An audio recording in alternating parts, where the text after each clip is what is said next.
Lorsqu'il est sorti de la 3e leucémie, Goth est rentré dans un état, il savait plus marcher, plus parler. Enfin, vraiment, c'était catastrophique. Et en fait, le soir, j'avais pris quelqu'un. Et à 22h, je partais, je faisais la fête jusqu'à 5h du matin. Si je sors pas, je vais devenir dingue. T'allais imploser. Je vais aller imploser. Je vais être actrice de ma vie. Peu importe ce qui se passe. Soit bon ou mauvais, aussi bien professionnel que personnel, en fait, je ne veux pas subir. Bien sûr qu'il y a des moments où je m'écroule. Je veux pas me regretter, en fait, me dire, si on avait su. Je trouvais que pour Marceau, arriver dans ce monde, dans ces conditions, c'est pas de sa faute. Avec une maman triste, il avait rien demandé. Donc j'essayais que son quotidien soit le plus positif possible. Merci beaucoup d'être à mon micro, je suis tellement contente. Merci à toi Léa de m'inviter, je suis trop contente d'être là. Je pense que toutes nos discussions ont fait qu'on avait déjà fait des podcasts off sur plein de sujets. Et je suis tellement heureuse que la communauté puisse bénéficier de ton parcours, de ta voix et de ta vision sur plein de sujets. Oui, et puis moi je suis contente de l'enregistrer avec toi parce que justement on se connaît un peu beaucoup en off et justement de pouvoir enregistrer avec quelqu'un on a confiance, ça permet de davantage se livrer. Donc trop contente d'être là. Merci pour ta confiance. Alors dis-moi si j'avais eu la Marion d'il y a 10 ans en face de moi là, qui j'aurais eu en face de moi si t'étais là 10 ans plus tôt? Ah, si j'étais là 10 ans plus tôt, j'aurais été moins posée, je dirais, avec moins d'expérience aussi de vie, parce qu'il n'y a rien à faire. J'ai 35 ans aujourd'hui, quand t'as 25 ans, t'es vraiment différente. J'en parlais avec des amis ce week-end et je disais, tu vois, à 25 ans, 27 ans, j'avais envie j'avais des objectifs d'aller conquérir le monde, tu vois. À 35, j'ai envie de profiter du monde. Ouais. J'ai envie de profiter de la vie, j'ai envie de profiter du monde sans tout aller conquérir. Et donc, c'est vraiment drôle le gap qu'on a, disons, pendant 10 ans. Tu dirais que la définition de la réussite, elle a changé en 10 ans pour toi? Oui, après, je pense que je suis très contente de parcours professionnel que j'ai réalisé. Ma place professionnelle ne m'a jamais définie. Et donc, j'ai toujours il y a eu Marion à la tête d'Horta, mais il y a Marion à côté avec ses amis. Je ne vis pas à travers mes réseaux sociaux, tu vois. Donc, je pense que ça m'a vraiment aidé à faire la différence. Et je pense que mon parcours de vie privée a fait que tu prends beaucoup de distance en fait sur ton parcours professionnel. Ouais. Oui, ça ne te définit plus uniquement. Non. Ouais. Par contre, mon parcours professionnel, je voulais atteindre des objectifs financiers, etc. Et je suis en train de les atteindre. Et donc, ça, c'était important pour moi. Je pense que ça joue, en fait. Oui, bien sûr. Pour celles qui découvrent un peu ton histoire aujourd'hui, est-ce que tu peux nous expliquer un petit peu comment tu t'es retrouvée dans un autre pays, à entreprendre dans le textile, avec ton mari comme associé? Enfin, là, on a une phrase comme ça, on se dit, OK, ça part de quoi, tout ça? Alors, pour résumer, il y a 13 ans, je vivais à Londres. J'ai rencontré mon mari Gauthier, d'amis communs, et je suis arrivée. Et moi, j'étais un peu perdue, enfin, pas perdue, mais ça faisait déjà 2 ans que j'étais à Londres, et donc il m'a proposé de le rejoindre à Bruxelles. Lui était déjà entrepreneur dans l'immobilier, et donc je trouvais ça trop chouette. J'étais lilloise d'origine, et donc je me suis dit, au moins, on sera pas loin de la famille. Donc, je suis arrivée à Bruxelles 3 mois après, parce que ça. Je dirais pas que ça a été un coup de foudre avec donc Gauthier qui est devenu mon mari entre deux. J'ai appris à l'aimer. Et je me suis dit, j'ai pas peur de prendre des décisions. Et donc, je me suis dit, je vais à Bruxelles, au pire, je déménage, c'est pas grave. Et puis, je suis arrivée dans le milieu. Enfin, moi, j'ai fait des études dans le milieu de la communication. Au bout de quelques jours, j'ai trouvé un job en CDI incroyable. J'ai développé la communication, l'événementiel, les réseaux aussi. Ça a commencé, c'était le tout début d'Instagram. Et je développais pour un concept store. Donc, j'ai toujours été passionnée par le textile. Mes amis d'enfance te diront que j'ai toujours dit que je montrais une marque de fringues. Moi, je m'en souviens pas, mais voilà. Et je m'éclatais dans mon job, mais Gauthier me voyait énormément travailler, parce que j'aime vraiment travailler, me donner les moyens de mes ambitions. Et donc, il m'a dit, mais il faut que tu te lances, etc. Et en fait, lorsque je suis arrivée à Bruxelles, t'avais pas mal de sites en ligne qui émergeaient dans les pays voisins, mais pas à Bruxelles. Et donc, je me suis dit, OK, il y a quelque chose à faire, il y a quelque chose qui manque. Et Gauthier m'a dit, mais fais-le alors si ça manque. Et puis... Horta a été créé ça fera 8 ans en septembre. Ah, t'imagines ? 8 ans, c'est un autre bébé. C'est un autre bébé. Quand même. Après, c'est ce que tout le monde me dit, c'est ton bébé. J'y ai mis toutes mes tripes. Mais reste un business. Ah oui. Tu vois ? Non, je pense que c'est un autre bébé dans le côté, tu vois, le temps passe vite, tu vois pas tu vois pas le truc grandir, tu te retournes sur tout ce qui a été fait, et quand t'es la tête dedans, t'as l'impression qu'en même temps c'est infini en termes de, tu vois, de gestion de problèmes, de galères, etc. Et puis en fait, ça passe vite T'as raison. et tu te rends compte, voilà. Mais je suis d'accord que considérer son business comme un bébé, c'est toujours cette frontière entre le moment où ton business est à ton service, où c'est Ouais, toi qui es au service de ton business, tu tout vois. à fait. Et justement, savoir se détacher et se dire, en fait, ton enfant dans la vraie vie, Il faut le tu, laisser voilà, tu ouais, le laisses aussi s'envoler. s'envoler. Il faut avoir de la distance pour prendre les meilleures décisions. Moi, je dis souvent Mm, que je suis au service d'Horta, que je travaille pour Horta pour prendre les meilleures décisions pour la marque. ouais. Mais c'est vrai que quand je me retourne, se lancer dans le textile, c'est pas une niche, tu vois. Ouais. Et de la concurrence, Oui, un peu, un un petit peu. chouïa. et, et voilà, et en fait, c'est de se dire, ok, tout est possible. Parce qu'on peut Mm, commencer sans connaissance. Moi, je m'y connaissais pas du tout. J'ai appris sur le terrain. J'ai beaucoup travaillé. J'ai fait beaucoup de sacrifices pour la marque, justement, pour justement conserver le Made in Europe, parce que c'est une marque très engagée au niveau de sa conception, de ses engagements. On est la première marque Bicorp en Belgique. Et donc voilà, donc ouais. c'est vrai que ça a bien grandi. Et c'est vrai que je suis un peu la notion de tout est possible. Alors, Ouais, oui. Le fait que Gauthier soit déjà dans le côté entrepreneurial, qu'il ait tout de suite eu cette vision de toi et pour toi, est-ce que ça a été un soutien à ce moment-là? je dirais qu'en fait, Gauthier et moi, on est très complémentaires. On est à l'opposé, Mm. on est très complémentaires. Et je dis souvent, moi, je suis le moteur. Donc, c'est-à-dire que j'ai pas peur de mettre les mains dans le cambouis, j'avance. Lui, il a les grandes idées. Et en fait, surtout, il te donne confiance. Mm. Il te dit que c'est pas grave, en fait, si ça réussit pas. Il te met la petite graine et à la fin, tu te dis, ouais, c'est mon idée. Alors que pas du tout, tu vois. Et donc, t'oses y croire. Et donc, c'est très complémentaire. Vous avez commencé à travailler ensemble pour Horta à quel moment? En 2021, Ouais. 2022. Parce on s'est toujours dit qu'on travaillerait jamais ensemble. Mm. Parce qu'on ne supporterait pas, tu vois, Ouais. H24, c'était pas possible. Et puis, par contre, il a toujours été là. En fait, Mm. mon premier pop-up store, mes premières commandes, c'est lui qui allait les déposer à la poste. À l'époque, on n'avait pas de logistique, etc. Et donc, ça a vraiment été un binôme dans cette aventure. Très vite, il a été, je dirais qu'avant 2020, il était dans les parts de la société, pour être très au niveau Mm. comptable. Ouais. Parce que je trouvais ça très juste aussi. Je trouvais pas ça juste qu'il soit impliqué en off durant les week-ends, mais avec des parts très minimes. Et il m'a rejoint en 2022 quand il a pu me rejoindre. Mm.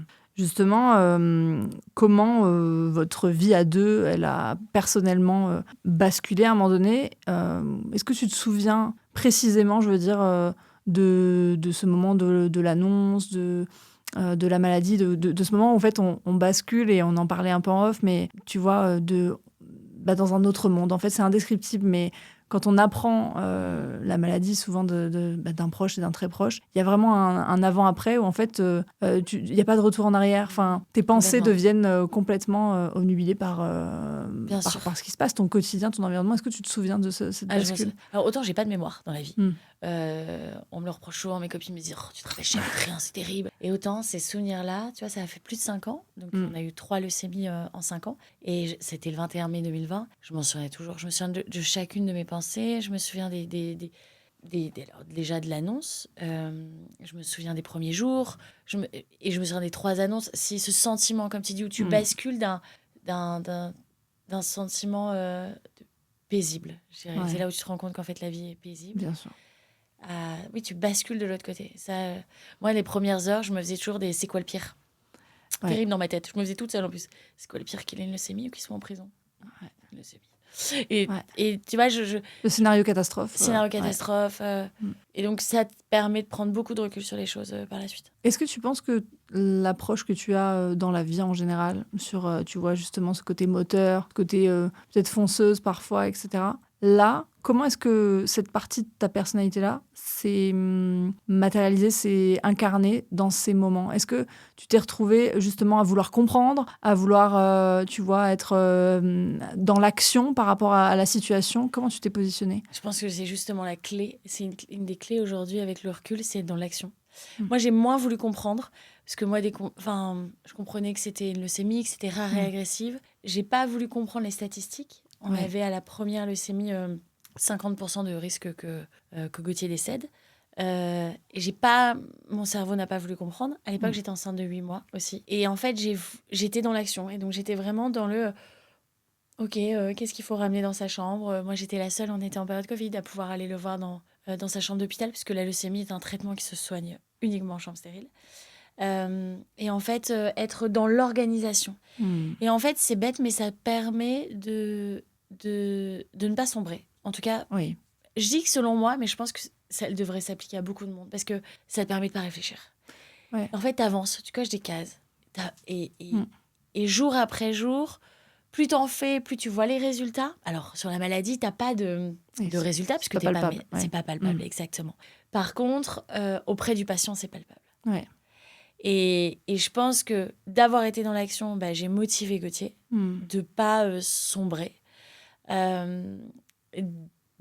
J'ai pas imaginé non plus, j'ai pas imaginé, j'ai pas voulu imaginer d'autres alternatives. Ouais. Donc, il sentait aussi que, Tu portais ça, peut-être. oui, pour qu'il lui. n'y avait pas le choix, en fait. Ouais, je l'ai vécu à autre échelle avec ma maman, mais tu vois, ce truc de. J'étais un peu en mode soldat. Ouais, C'est-à-dire tout à que fait. vraiment, enfin moi les médecins me demandaient si je faisais des études de médecine, et je disais non, pas du tout. Je surlignais les trucs, tu sais, les documents, j'avais classé les. Enfin moi je gérais Ouais. comme je gérais une gestion de projet. Non mais tu sais Ah, mais c'est délirant. Mais tu vois ce que. Bien sûr. T'avais une page sur Notion? Ouais, non mais j'avais tout. J'avais Non, un mais agenda spécialisé, un code couleur. tu sais que, par exemple, Gauthier, quand les premiers jours, j'ai appris qu'il allait devenir stérile. C'est pas les médecins qui me l'ont appris. Ah oui. Et donc, en fait, quand tu deviens stérile, si tu veux, il faut commencer avant la chimio. Donc, lorsque tu fais de la chimio, c'est 50% de risque de stérilité et 100% si tu passes par une greffe. On venait d'apprendre qu'il allait passer par une greffe. C'est moi qui ai organisé le fait de congeler. Ah oui. Parce que pour les médecins, on était tellement dans un cas assez grave qu'il avait 93% de son sang affecté de cellules cancéreuses qu'il ne restait que quelques jours. La priorité, c'était le traitement. Alors que je le comprends, mais eux, leur rôle, c'est de soigner mon mari. Ouais.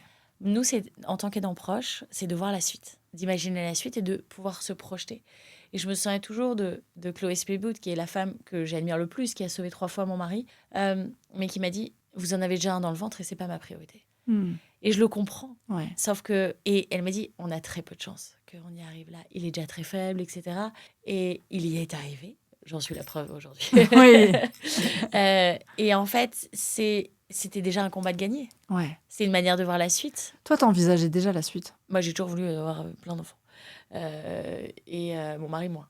Donc, je me disais, non, c'est pas possible, il va. Donc, je me disais que, en tout cas, si on avait une chance, il fallait la saisir. Ouais. En fait, ce qui me convient au quotidien, c'est de ne pas être... Je veux être actrice de ma vie.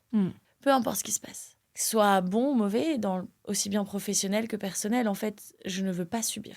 Alors, bien sûr qu'il y a des moments où je m'écroule. Moi, souvent, je m'écroule 2 jours et puis hop, je remonte aussitôt. Mais je veux pas que les choses... Je veux pas me regretter, en fait. Me dire, oh, si on avait su, si on avait... voilà. Donc tu sens qu'à ce moment-là, tu étais concentrée sur le fait de gérer tout ce qui était en ton contrôle possible? C'est ça, tout ce qui était administratif, parce qu'il y a aussi une grosse part d'administratif dont on parle très peu Bien sûr. en tant C'est qu'aidant énorme. proche. Et puis, je me souviens aussi d'être pensée, je me suis dit, donc, il est tombé malade en 21 mai 2020, et on me dit, vous devez rester cantonné à Bruxelles pendant 1 an. Et je me souviens aussi me dire, ok, on va pas partir en vacances, je vais en faire une multinationale, Horta. Je me souviens de cette pensée. Et nous étions 4 à l'époque, et nous étions 34 quand il est revenu en tant qu'employé. Ça t'a aidé de maintenir alors une forme de normalité au niveau professionnel? De normalité dans la vie en général. Ouais, dans la vie en général. Normalité, parce que quand t'as un enfant, t'es obligé. Eh oui. T'es obligé de... Alors, on n'est pas des superwomen, donc on a le droit de s'effondrer. On a le droit que ce soit dur, on a le droit de sécher nos larmes, se retourner. Mais je trouvais que pour Marceau, arriver dans ce monde, dans ces conditions, c'est pas de sa faute, en fait. Et c'est tellement dur d'arriver dans ces conditions, sans papa, avec une maman triste, il avait rien demandé. Donc, j'essayais que son quotidien soit le plus positif possible. Déjà, en tant que maman, moi, je m'absentais tous les jours, parce que j'allais voir son papa à l'hôpital, comme j'étais la seule autorisée à aller le voir.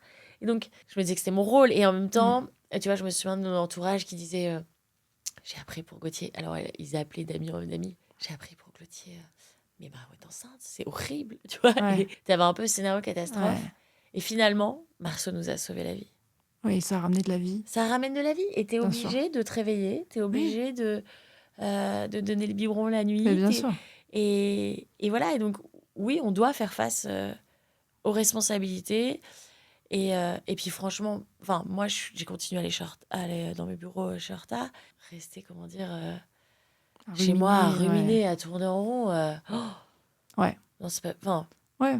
En fait, je pense que la création d'espace pour tout, c'est-à-dire, tu vois, les moments où tu as besoin d'être dans l'action, Ouais. les moments où tu as besoin de lâcher, d'avoir des personnes de confiance et, je dirais pas bienveillantes, parce que souvent, l'entourage, de toute façon, veut le bien d'eux. bien sûr. Par contre, tout le monde n'est pas en capacité d'accueillir Non. ça aussi. Souvent, c'est ce que je disais autour de moi. Justement, je voulais te demander comment est-ce que l'entourage, toi, avait réagi. Mais parfois, c'est OK de ne pas avoir forcément les mots, tu vois, de pouvoir faire 2-3 courses parce que tu cours partout. Et ça, je le dis parce que souvent, on me demande, voilà, en tant qu'aidant, comment, Qu'est-ce que je peux qu'est-ce que je peux faire faire, même aidant d'aidant, enfin, tu Bien vois. sûr. Et parfois, c'est OK que ta capacité à être là ne soit pas toujours par les mots, par le soutien, Ouais. tu vois, émotionnel, mais ça peut aussi passer par tout ce qui est l'invisible, de la logistique. Et encore plus. Mais oui. Je dirais que aussi de se connaître. C'est-à-dire que moi, je sais que pour me ressourcer, j'ai besoin d'être entourée. J'ai besoin qu'il y ait beaucoup de monde à la maison. Ma maman, ça la comprend pas. Et là, maman, je comprends pas. Toujours 12 personnes chez toi. Comment tu te... Et moi, c'est ce qui me fait du bien, en fait. Et donc, ça, je l'ai organisé autour de moi à ce moment-là. Concernant l'entourage, je dirais que c'est différent à chaque cancer. Au premier cancer, tout le monde est là. Tout le monde est enceinte. Mais par contre, c'est vrai que très peu de personnes ont pensé aux courses. Pour aller voir Gauthier, c'était de 17h30 à 19h tous les jours. Jusqu'à 19h30, pardon. Mon autorisation. Personne m'a jamais dit, je vais venir, enfin, à part quelques amis, mais autres, je vais venir. Aujourd'hui, je viens à 17h30, c'est moi qui fais, ou à penser à organiser un planning. Parce que je pense que quand tu as ce caractère où tu fonces, Bien sûr. où tu avances, les gens pensent pas pour toi. Et les gens n'étaient pas inquiets pour moi, et je le demandais pas qu'ils le soient. Mais Ouais, c'est ça, c'est arriver aussi à demander de l'aide. oui, Ça, alors c'est dur. après, je pense que j'ai le cousin de Gauthier qui me dit une très belle phrase, l'aide se demande pas. Après, je trouve que c'est facile de le dire, mais...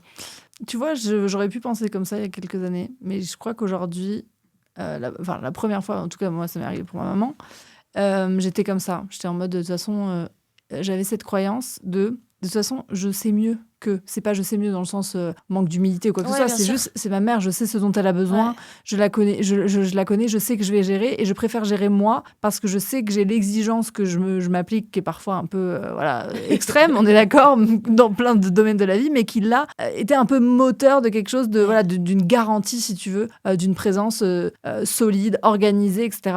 Mais du coup, cette incapacité à accéder à la vulnérabilité, à lâcher, à demander de l'aide, à dire je vais pas bien, parce que cette croyance de toute façon personne peut me gérer mieux que moi. Tu vois, je fais face. Une bonne thérapie plus tard. En fait, tu te rends compte que parfois tu es en capacité de dire comment tu as besoin d'être aidé. Tu vois ce que je veux dire ? Je veux dire, moi, par exemple, j'ai pas besoin qu'on m'appelle tous les jours ou quoi que ce soit. Par contre, un jour, quand je vais te dire, là, je veux qu'on sorte, on va sortir, on va rire, on va pas forcément parler de ça, mais j'ai besoin de m'aérer, j'ai besoin d'aller manger un bout, j'ai besoin, tu vois, et d'accéder à ça. Bien sûr. Après, je pense que nos caractères font que les gens n'y pensent pas, en fait. Ouais, complètement. Mais c'est un peu facile aussi. Oui.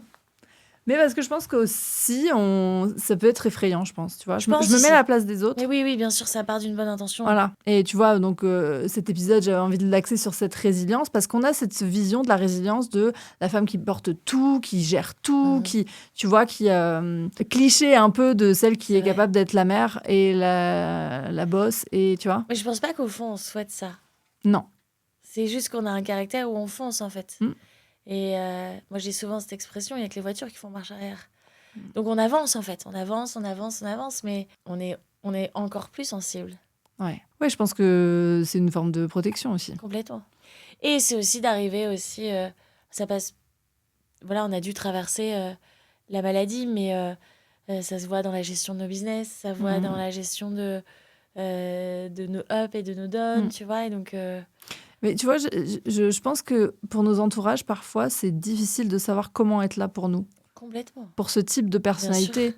Et quand on a l'impression aussi de gérer moins bien, ou juste de se dire, elle n'a pas besoin, ou qu'est-ce que je peux apporter de plus, ou tu vois. Moi, j'ai appris à dire, je veux pas de solution, j'ai juste besoin qu'on m'écoute, par exemple. Tu vois, juste parfois. Ouais. Parce qu'on se parle beaucoup seul. Enfin, je sais pas toi, mais... Moi, je parle vachement à mes amis. Non, moi, je suis un livre ouvert. Ouais. Je suis un livre ouvert, donc j'ai jamais gardé de traumatisme. Non, moi, Tu me crois, je suis tout le temps au téléphone. Hmm. Je pense quelque chose, je le partage. Mais tu crois pas que c'est ça aussi qui t'aide à... J'en suis sûre. Voilà. J'en suis sûre que ça m'a sauvée. Il faut partager. Il Quoi. faut partager, il faut le dire. Maman, elle me dit toujours, arrête de raconter tout à tout le monde. Tu vois Oui, il y a ce truc des anciennes générations, beaucoup. tout Hein. le temps. Alors des fois, elle a raison. Oui. Mais en même temps... Non, mais Et dans so ces what moments-là, je veux dire, comment Mais tu oui. fais face à ça toute seule? Je veux dire, Complètement. tu vois. Et puis, toi, 3 fois, je veux dire, avec ce Je te jure, sentiment quand tu le de... dis, c'est fou, j'ai Mais pas oui. l'impression de l'avoir vécu. Tu vois, c'est, mais bien c'est- sûr. ouais. Et parce que, enfin, j'imagine que, ok, tu peux te dire, oui, c'est au jour le jour, allez, j'y crois encore, etc. Mais je veux dire, tu as une part de toi d'anxiété, de peur, de doute qui est normale de te dire, en fait, je ne sais pas de quoi est fait demain. Cette incertitude, l'humain déteste quand même, tu vois. Complètement. Mais en fait, tu vois étape par étape. Nous, c'est des chimios qui sont des phases de 3 cycles et après, tu as la greffe. Et c'est vrai que tu vois étape par étape et puis une journée se passe bien, une autre. Et puis quand ça va pas, tu trouves des solutions. Moi, je sortais beaucoup. Je sortais beaucoup. En fait, tu trouves des solutions par rapport aux problèmes que tu rencontres. Et c'est aussi important de s'en fiche un peu du regard des autres, en fait, Ouais. à ce moment-là, de manière générale dans la vie. Oui. Mais tu vois, moi, je me souviens, je pense que je l'ai jamais raconté, mais à la lorsqu'il est sorti de la 3e leucémie, Goth est rentré dans un état, il savait plus marcher, plus parler, il était en sous-nutrition. Enfin, vraiment, c'était catastrophique. Quand j'étais à côté de lui, donc le matin, je venais au petit déjeuner, puis Horta a explosé. En fait, il me faisait juste ça et il me demandait à manger. C'était vraiment, je faisais les retours le midi et puis le soir. Et en fait, le soir, j'avais pris quelqu'un qui dormait à la maison. Donc ça, c'est vraiment quelqu'un extérieur que je payais. Et à 22h, je partais, je faisais la fête jusqu'à 5h du matin. Parce qu'en fait, je disais, en fait, j'arrive, je suis aidant proche le matin, je dépose mon fils à la crèche, donc je gère tout toute seule. Il faut pas qu'il voit que son papa dans l'état où il est, etc. Puis Marceau, il comprenait plus rien trop. Ouais. Parce que son papa était absent 7 mois la dernière fois. Ouais. Il arrive, son papa n'arrive même pas à parler. Comment tu gères ça avec lui? T'en parles? On en a parlé. Ouais. On en a beaucoup parlé. Et puis, la chance qu'on a eue, c'est vraiment une chance, je me rends compte aujourd'hui, il avait 2 ans et demi, 3 ans. Ouais. C'est différent aujourd'hui, Oui. il a 5 ans. Ouais. Là, je vois, il est pas là une demi-heure, il est là, papa, je suis là, oh, heureusement qu'on l'a pas vécu. Enfin, Mais bien c'est sûr. des choses comme ça. Bien sûr. Et puis, les 3 premières années, il est tombé malade tous les ans, dont 6 mois à chaque fois à l'hôpital. Donc, en fait, on s'habitue à tout. Oui, mais bien sûr. Oh, Et les c'était- enfants, en plus, ont cette Voilà. capacité. C'est incroyable. Gauthier était pas là, quoi. Enfin, Ouais. Son papa était pas là. Je pense pas que ça lui ait paru très étrange. Mais il a aucun souvenir de ces moments-là. Enfin, même quand on monte des photos et tout, il dit, mais pourquoi t'avais les cheveux? Pourquoi t'avais pas de cheveux, papa? Ouais. Des choses comme ça. Donc c'est... Mais il t'a vu craquer, toi, des fois? Oui, il m'a vu craquer. Ouais. Bien sûr. On est humaine. 3 ans. Mais oui. Mais non, mais c'est J'ai hyper tout important fait. de le dire. J'ai tout fait pour les premières fois, etc. Autant la première, j'étais extrêmement souriante avec lui, tout le contraire, etc. Parce qu'en fait, je me disais que la première fois, c'était atroce ce qui nous arrivait, mais on allait s'en sortir. On se sent un cancer à 36 ans, donc il n'y avait même pas de débat, en fait. La deuxième fois, tu fais un peu plus la gueule. Ouais. Et la 3e fois, c'est Oh, c'est inimaginable. atomique. Enfin, je ne sais pas comment on dit, mais c'est... Et pour revenir sur l'anecdote, donc je déposais Marceau à la crèche. Enfin, c'était les derniers mois où il pouvait aller à la crèche, parce qu'il n'avait pas le droit à l'époque, Marceau. Et en fait, j'arrivais, j'étais chef d'entreprise jusqu'à 18h30. Je rentrais à la maison, je reprenais le rôle de Marceau.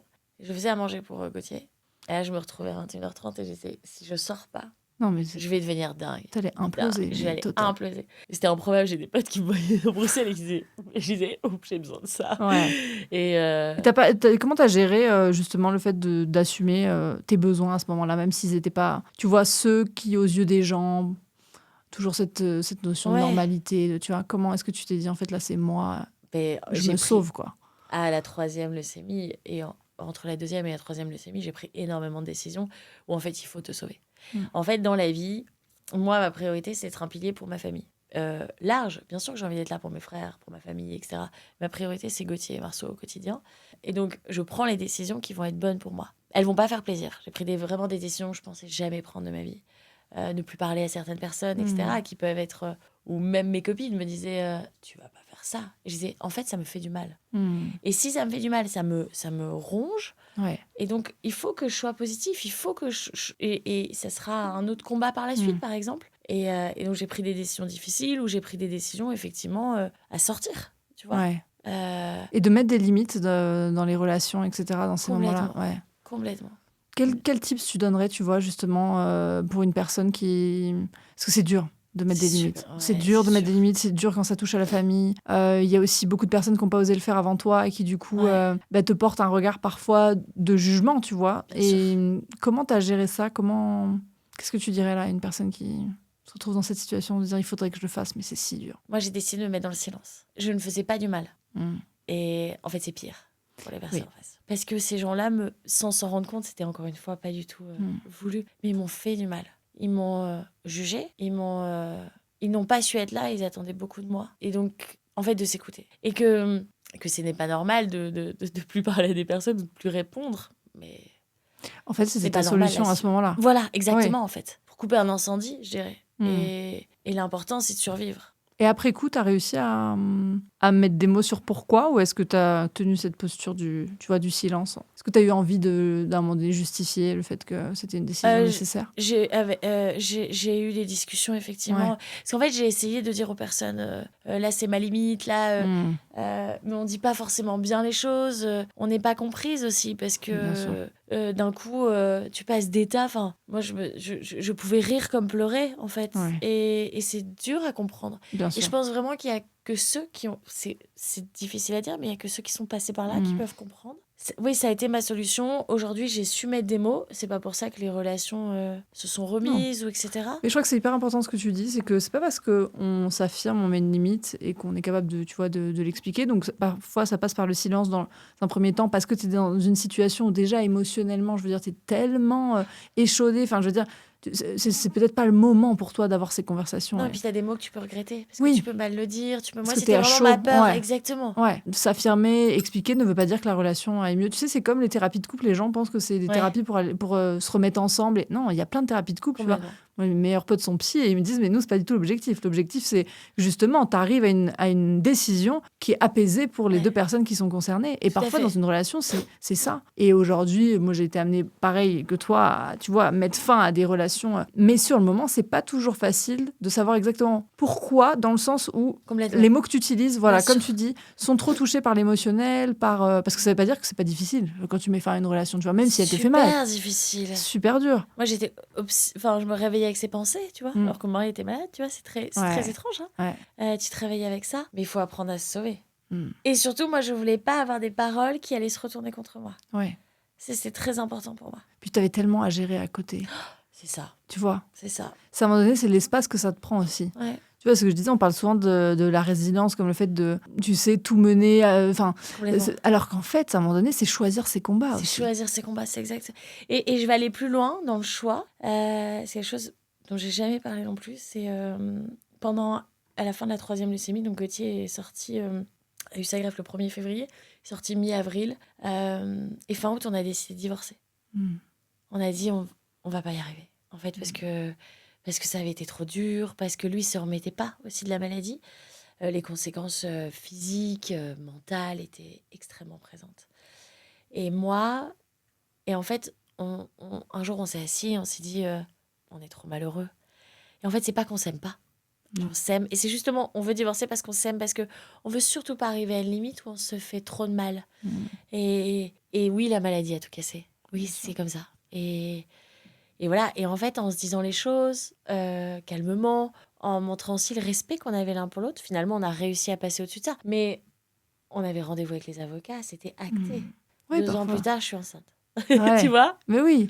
Mais parfois, ces choix guident aussi, tu vois, le chemin, dans le sens où parfois j'ai l'impression que quand tu es dans des situations comme ça extrêmement critiques, c'est tellement difficile d'envisager la suite parce que tu sais que l'état dans lequel tu te trouves, dans le chaos, tu ne sais plus ce qui t'est en dehors aussi de ça. Tu vois ? C'est quelles sont les réactions possibles, normales, entre guillemets, c'est ce côté de la norme, mais je veux dire dans la vie de tous les jours, avec les petits soucis, les petits tracas. En fait, je veux dire, ça devient dérisoire. Tu es complètement dans une autre réalité. Donc, toutes les cartes sont rebattues. Tout à fait. Quelle est la vie en dehors du quotidien de la maladie ? C'est totalement différent. C'est totalement différent.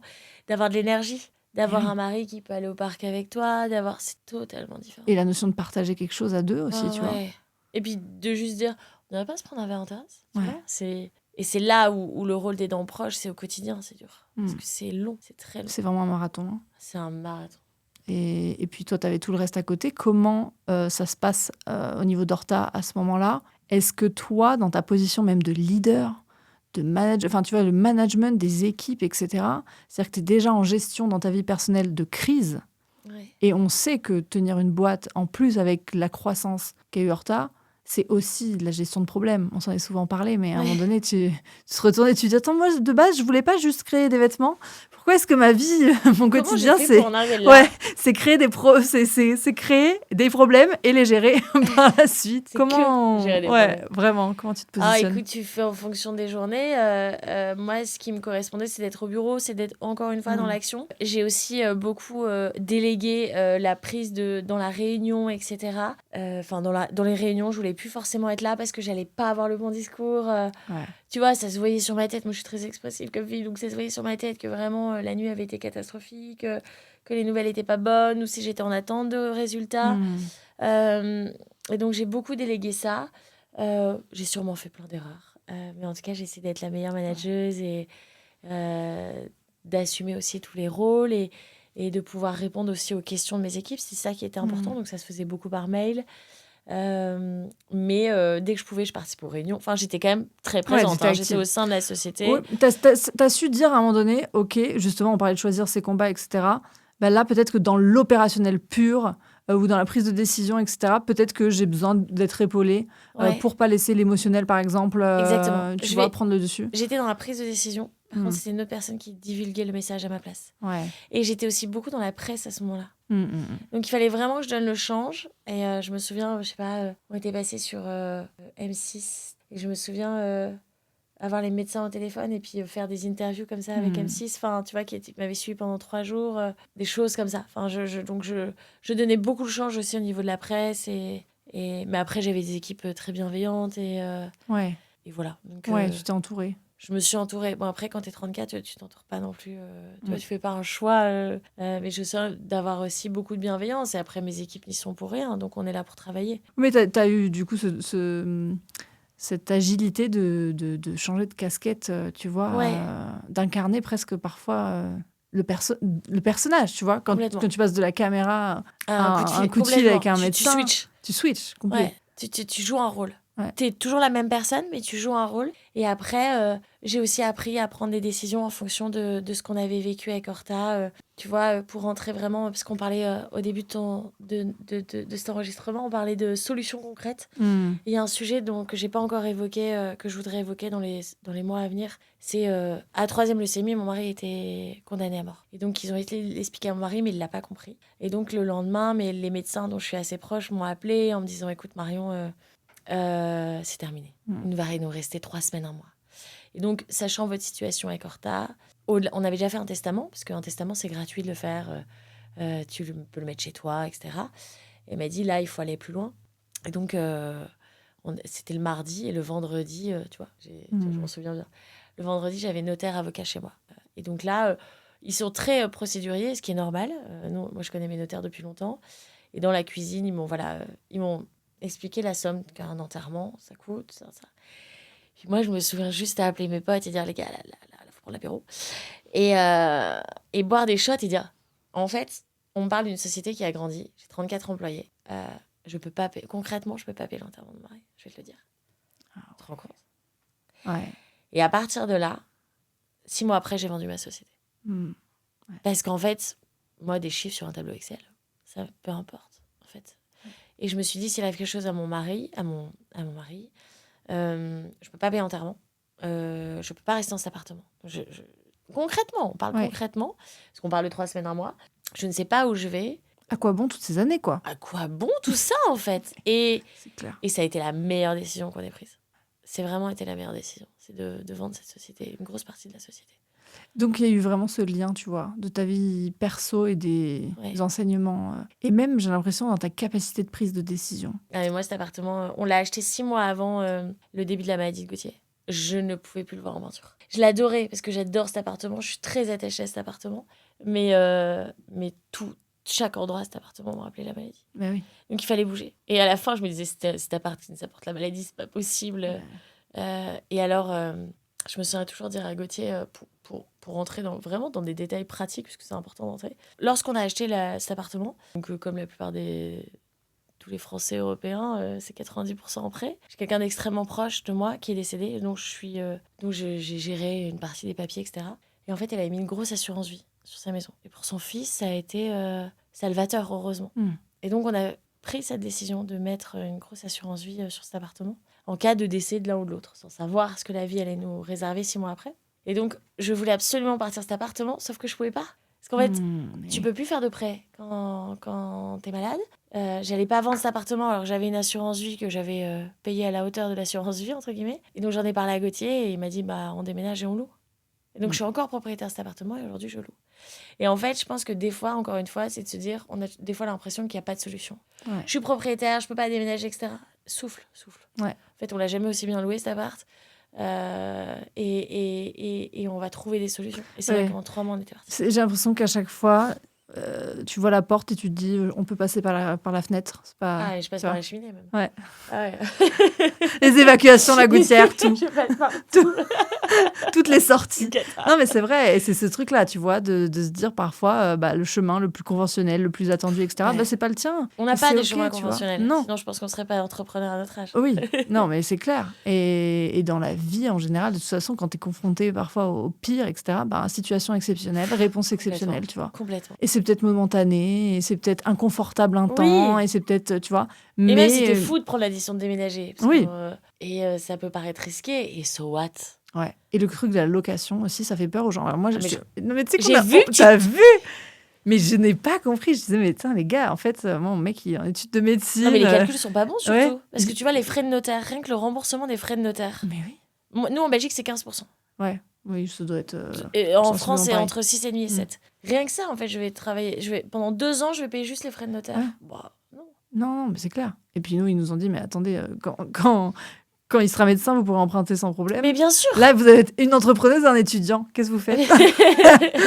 Donc, tu vois, le choix est vite fait. Mais j'ai vu au regard, alors pas trop de la famille, etc., parce que bon, voilà, j'ai été élevée dans un milieu assez entrepreneurial où on prenait des décisions un peu comme ça à la hâte. Mais au regard de la société, donc des réseaux sociaux, souvent, le chemin qui est pas tracé tu te rends compte, tu te maries, tu as un gosse, t'achètes ta maison, enfin, tu vois, ça. Encore ton mari, en plus, a reprisé. Oui, t'imagines. Donc tu te rends compte dans ces moments-là où le choix non conventionnel peut être aussi le choix qui te va le mieux et peu importe ce que les autres en pensent. Mais peu importe. Complètement. Enfin, vraiment. Tu vois, tu te retournes sur ton lit de mort. Moi, souvent, je dis, en fait, c'est toi et toi-même, tu vois. Tout à fait. Et ça, c'est important, justement, parce que c'est ce que je dis souvent ces derniers mois à Gauthier. Déjà, j'ai toujours pensé que sur notre tombe, il n'y aurait jamais écrit CEO d'Horta. Mais quand tu te retournes, quand on aura... on va dire qu'on sera à la retraite à 60 ans.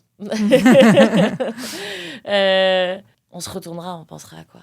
Tu vois, on dit souvent, il n'y a que nos enfants qui vont nous rappeler des nocturnes. Il y a des moments de notre vie où c'est important. Ouais. Mais c'est vrai qu'aujourd'hui, j'ai plus envie de passer du temps de qualité. Ouais, tu redéfinis quand même beaucoup de priorités. Complètement. C'est quoi le conseil qu'on t'a répété, tu vois, constamment, que t'as jamais, que t'as jamais écouté ou qui t'a pas aidé ou que t'avais juste envie de dire, lâche-toi. Dors. Calme-toi, repose-toi. Okay. C'est pas toi. Ouais. Je suis d'accord, il y a des moments pour se reposer, et je suis d'accord. Après, encore une fois, je suis bonne dans l'action et c'est ça qui me correspond. Donc, je vais faire là où je suis bonne, là où ça me fait du bien. Mais premier maman, si t'écoutes cette interview, je vais me reposer. Elle est persuadée qu'un jour, je tomberai comme ça net. Je suis un peu tombée l'été dernier. Léa a beaucoup été là pour moi. Et je suis un peu tombée. Et elle disait, je te l'avais dit. Je te l'avais dit, c'était sûr. Non, mais parfois, quand on tient sur le fil et qu'on a toujours été habitué à tenir sur le fil, t'as l'impression que si tu fais autrement, tu lâches et tu lâches tout. Ouais. Moi, j'ai lâché, j'ai parti en dépression. C'est normal. Dépression, voilà, psychiatre. Je m'en suis vite remise. Mais pourquoi? Parce que ma psy, elle me disait, mais par contre, vous prenez votre dépression comme une gestion de projet. J'ai écouté tous les podcasts possibles, j'ai lu toutes les études possibles, j'ai étudié tous les médicaments possibles, je faisais toutes les recommandations. En fait, elle m'a dit, du coup, voilà, en 4 mois, vous êtes remise sur pied. Mais, vous pouvez me remplacer. Et j'étais là, et à la fin, j'étais là, mais je pense que c'était pas une dépression. Elle me dit, pardon? Je dis, non, parce que normalement, c'est 6 mois.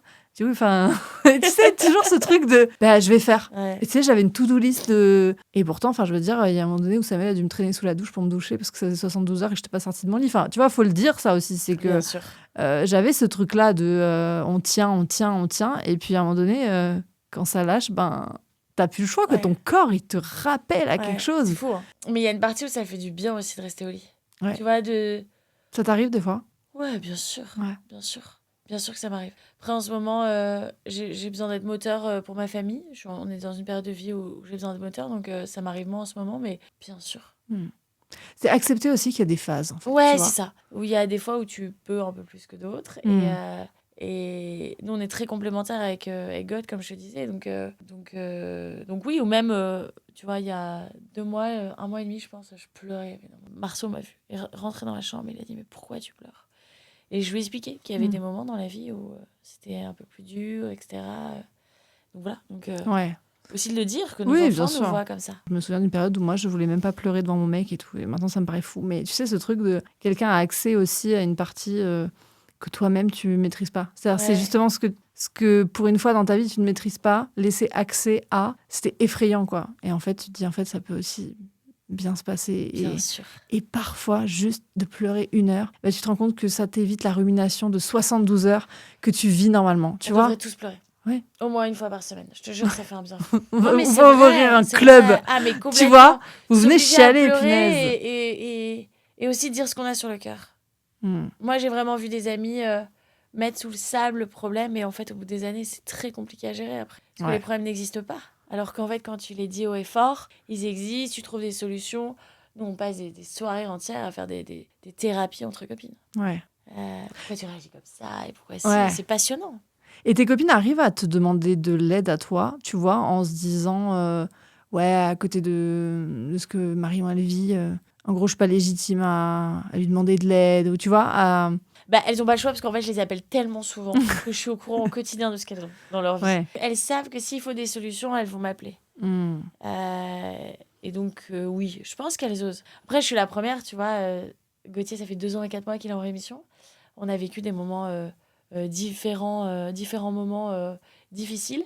Et même moi, je me le dis. J'arrête pas de dire à mes copines, putain, là, je suis pas bien, ça m'énerve parce que vraiment, j'ai vécu pire. J'ai vraiment vécu pire. Et elles sont là, mais c'est pas parce que t'as vécu pire qu'en fait, on peut pas. Ouais, clairement. Et donc, elles me font la morale à moi aussi. Clairement. Donc, non. Et puis, en fait, t'oublies vite. C'est clair. C'est Et- comme la douleur de l'accouchement. C'est comme la douleur de l'accouchement. C'est pour ça que t'en refais après. C'est ça. Tu Moi, vois. j'en refais, moi, pour que mon mari soit là. Ouais. c'est tout. Tu m'étonnes. Là, il va bien assister, il va bien voir comment comment c'est dur. sûr. Donc, non. Et en fait, même mon entourage ont oublié, des fois. Ouais. Ils ont oublié la maladie, ils ont oublié ce qu'on a. Et c'est pas. Mais moi, la première, tu vois, je suis la première à dire 3. 3, c'est fou qu'on en ait vécu 3. Bien sûr. 3 en 5 ans. Ouais, 3 ans. 3 ans. Ça fait 2 ans et demi de Ah, mais rémission. oui, 2 ans et demi de c'est rémission. 3 Ah en ouais. 3 ans, ouais. 3 en 3 ans. Ouais. Ouais, donc là, les 2 ans, tu vois, tu dis 2 ans et 4 mois parce que quand même, tu as le Tu chiffre comptes en chaque tête, mois. bien sûr. Il a des examens mensuels. Oui, Donc, ouais, tu comptes. ouais. Tu comptes chaque mois. Chaque jour, une. Et même les médecins. Tu vois, j'ai croisé son oncologue, Bruxelles est un petit monde, la semaine dernière, et elle me voyait, elle disait, c'est incroyable. Parce Ouais. que Gauthier est le seul patient à avoir guéri de 3 leucémies. Ouais, c'est un cas de. 3 greffes, c'est le seul. C'est un cas d'école. C'est un cas d'école.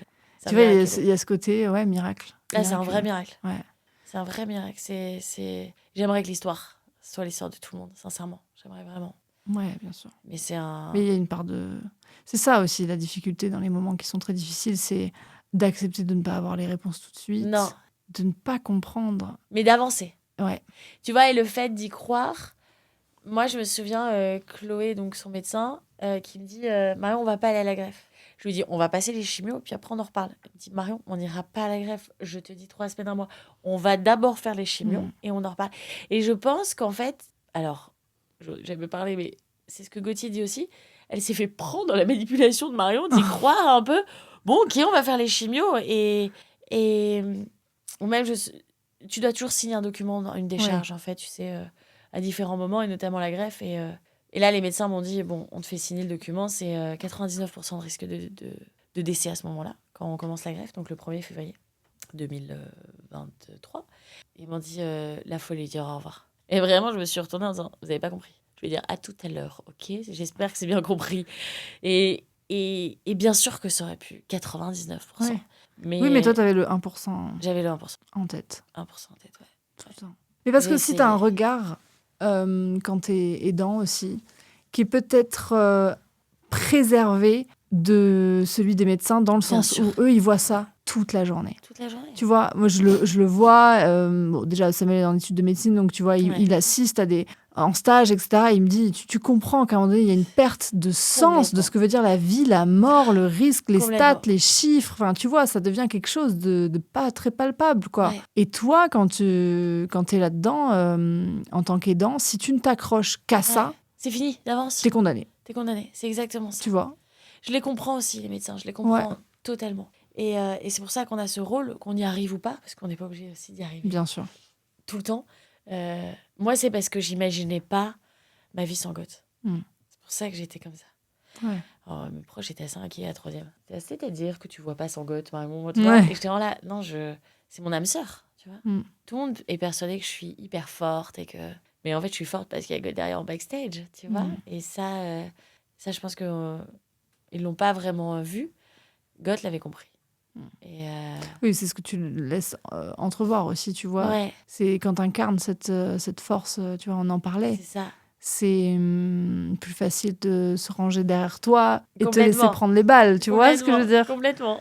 Donc, et parfois, voilà, comme tu dis, ça t'empêche pas de te retrouver dans un lit À un pleurer. dimanche matin à pleurer et à te dire c'est J'y dur arriverai en pas. fait, c'est dur. Ouais, Et ça enlève rien justement à cette capacité de résilience d'y croire. tout à fait. C'est quoi tu vois, la résilience pour toi aujourd'hui, comment tu le définirais?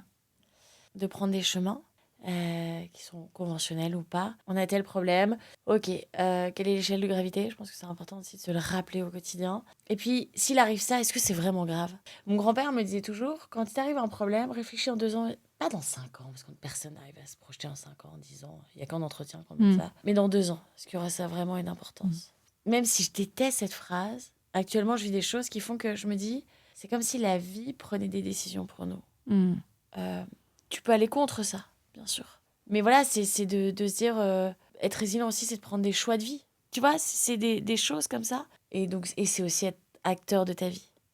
C'est vraiment ça. Je veux être actrice de ma vie. Pour vivre une grande carrière internationale ou vivre en tant que mère au foyer. Tu vois, c'est peu importe en fait. Oui, c'est l'échelle que toi tu lui mets, Ouais, pas celle des autres. complètement. Et en fait, tout problème peut se résoudre aussi. Il peut pas se résoudre tout de suite des fois. Parce qu'on n'a pas la capacité sur le coup, sur le moment, etc. Mais Ça veut pas dire que c'est pas dur. non, pas difficile. c'est hyper difficile. C'est hyper difficile. Mais le temps aide vraiment. C'est vraiment une phrase de vieux, ça. Mais Ouais. le temps aide vraiment. Mais oui. La question de l'app. Quelle expérience as-tu vécue récemment que tu recommanderais à tout le monde? De vivre des dons. Pas des dons... Alors là, je vais parler professionnel, de vivre vraiment des moments...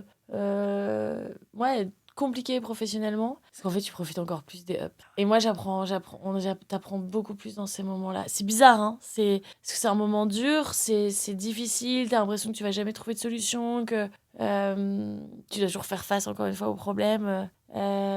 Mais en fait, j'ai jamais autant appris que dans cette période-là. Et je trouve que pour savourer les ups, là, je parle professionnellement. Alors, ça marche aussi pour personnellement, mais c'est de vivre ça, pour vraiment savourer. Ce qui est bien, c'est que normalement, quand tu te lances dans l'entrepreneuriat, tu vis des downs.